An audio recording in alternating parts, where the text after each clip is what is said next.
Что происходит с медициной Абхазии? Какие есть успехи и перспективы? Какие проблемы и есть ли видение, как их решить?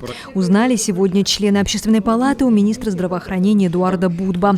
А самый первый вопрос, который интересует жителей республики: бесплатная или все-таки платная медицина в Абхазии? Наши близкие часто попадают в больницу, и мы сами там периодически лечимся, то положение дел здравоохранения республики мы все-таки знаем. Вот сдать анализы иногда хочется лучше сразу умереть, чем потом дальше лечиться. Вот эти вещи, это не только моя личное такое, но это население наше всегда спрашивает в Общественной палате: вы будете про это говорить или нет? У нас все-таки медицина платная или бесплатная? Министр здравоохранения Эдуард Будба отметил, что сейчас разрабатывается стратегия развития здравоохранения, в которую включен и этот вопрос. Если некоторые медицинские услуги в республике станут платными, больницы будут зарабатывать деньги, которые они смогут направлять на нужды лечебных учреждений. Вот это не значит, что мы сейчас возьмем и все вместе там введем и скажем: вот здесь за все надо платить. Надо очень аккуратно подойти к этому вопросу, который неоднозначную реакцию может вызвать в нашем обществе, потому что сегодня мы понимаем, что есть определенные ситуации, когда она априори как бы ситуация бесплатная, но по факту она имеет какие-то такие последствия, которые, мы же говорим открыто, вот, поэтому тут мы хотим тоже подойти к вопросам, допустим, инструментального контроля.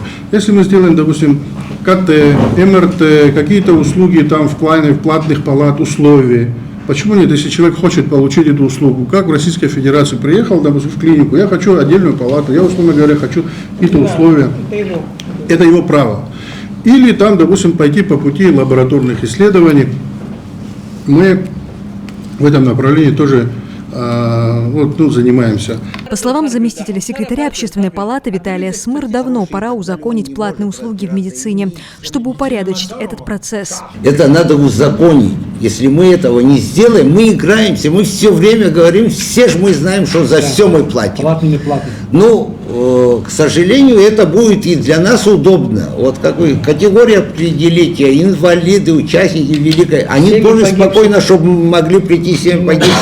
А другие, у кого есть возможность, вот мы ездим в Россию, в Москву, хочешь, пожалуйста, одноместные, с удобствами, ты заплатил и пошел. Не хочешь, идешь, как и все, спокойно в очереди стоишь, даже эти стенды, чтобы ставить и так далее. Также интересует общественников кадровый вопрос в медицине. Почему Абхазия каждый год, отправляя в медвузы своих студентов, страдает от нехватки врачей, особенно узкопрофильных специалистов? Меня лично беспокоит те студенты, которые выезжают по лимиту, потом уже где-то на том курсе, где они должны выбрать профессию, вы мониторите или нет те именно направления, которые у нас, собственно говоря, не хватает. Не хватает, я прежде чем сюда прийти, тоже уясняла для себя. Например, в Гудаутской больнице вообще нет анестезиолога, говорят. И какие-то такие профильные, очень дефицитные направления в медицине, врачи, да?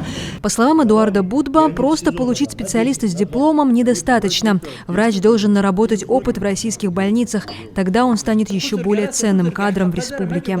Некоторые наши студенты уезжают, ординаторы, и потом не возвращаются сразу. Это действительно наболевшая наша тема. Я вам объясню несколько факторов, которые приводят к тому, чтобы они там оставались. Во-первых, зарплаты российские несопоставимы с нашими местными зарплатами. Во-вторых, когда специалист едет в российскую клинику и получает там профильное базисное образование для того, чтобы состояться как специалист, он не может просто закончить и вернуться. Он будет не такой специалист, который может принимать какие-то правильные решения. Вы согласны со мной? Он должен получить практику. Я иногда даже там иду на то, чтобы в аспирантуру там руководителю вчера письмо пришло, что мы, допустим, просим вас, такой хороший студент, там девушка, пусть она останется в аспирантуре, защитится и будет уже там, тоже приятно, когда мы понимаем, что в этой области узкопрофильных специалистов у нас не хватает. У нас не хватает детских неврологов, у нас не хватает детских хирургов, офтальмологов, у нас не хватает очень много специалистов. Кроме того, не все студенты хорошо учатся, а ведь за их учебу платит государство. Некоторые, скажу вам честно, очень плохо учатся наши студенты, а государство за них платит. а потом они опять хотят после академии выходить. Я вызываю родителей, говорю, послушайте, вот ваш студент, вот такие я запрашиваю у ректора оценки. Если ваш сын или ваша дочка не будет так учиться, вы будете платить из своего кармана семейного.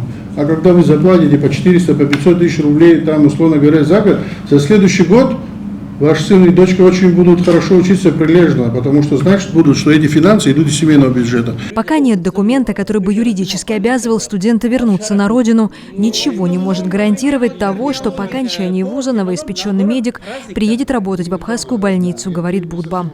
Когда человек не имеет юридическую подпись, что я обязуюсь вернуться, да, наверное, к этому вопросу мы тоже должны как-то системно подойти по государственному.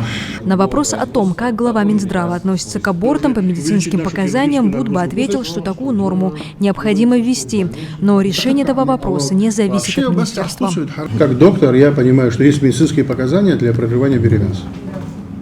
Что вы для этого делаете, чтобы решить эту проблему? Сегодня это решается не на уровне Министерства здравоохранения. Министерство здравоохранения должно писать об этом и говорить. Да, пока на сегодняшний день вот так все это и осталось. Также Эдуард Будба рассказал о том, что в самом скором времени будет установлен ангиограф. Доложил о том, какие суммы на какие целевые программы выделены, в частности, Россией, а также о планах и перспективах. Марианна Котова, Турник Амичба, Абаза ТВ.